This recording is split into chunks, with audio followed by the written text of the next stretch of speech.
it is not just gas prices, but also the cost of buying a car that's significantly higher than it was a few years ago. The average price of a new car is about $50,000. That is 30% higher than in 2019. As consumers feel the pinch both at the pump and at the dealership, Ford is trying to tackle the affordability issue by discounting most of its new vehicles.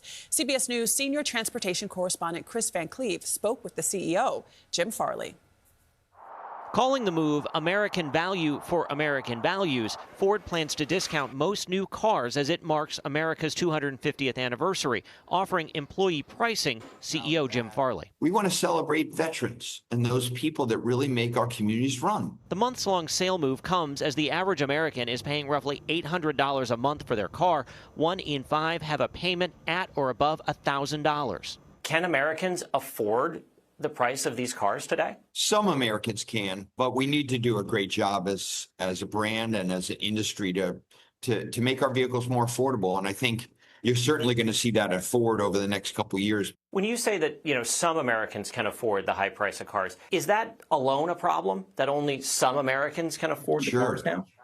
Of course. That's why we're coming out with more affordable vehicles, and that's why we're offering employee pricing. Ford is coming off a strong first quarter, but like most Americans, is seeing costs rise as the conflict in Iran rages on.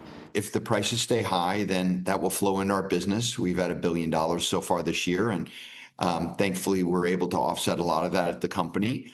But no doubt the rising costs, are a headwind for us. Friday, President Trump announced a plan to add a 25% tariff on European vehicles, claiming the EU is not fully complying with its trade deal. I don't want to get into specific tariff policy. I think the real focus for all of us should be on how we treat the Chinese auto industry. The average price for a gallon of gas sits at about $4.40 a gallon, up more than 30 cents in the last week, up about $1.21 from a year ago. What have you seen change as gas prices have soared? It's pretty interesting. It's actually kind of a divergent. We're seeing more demand for V8s, and at the same time, we've seen the EV market pop up to about 7% of the U.S. industry in April, which is very strong. As Ford looks to make a deal at the start of the summer. For CBS Saturday Morning, I'm Chris Van Cleave in Phoenix.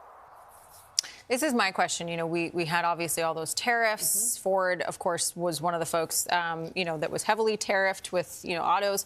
They're getting a $1.3 billion refund now from tariffs this week. I wonder if that's how they're able to discount the cars for some of the consumers. That was my question, too, how they were able to do this. But also, they're also dealing with increased oil prices and how that's affecting their business. Yeah. All right. That's a great exclusive for Chris Van Cleave.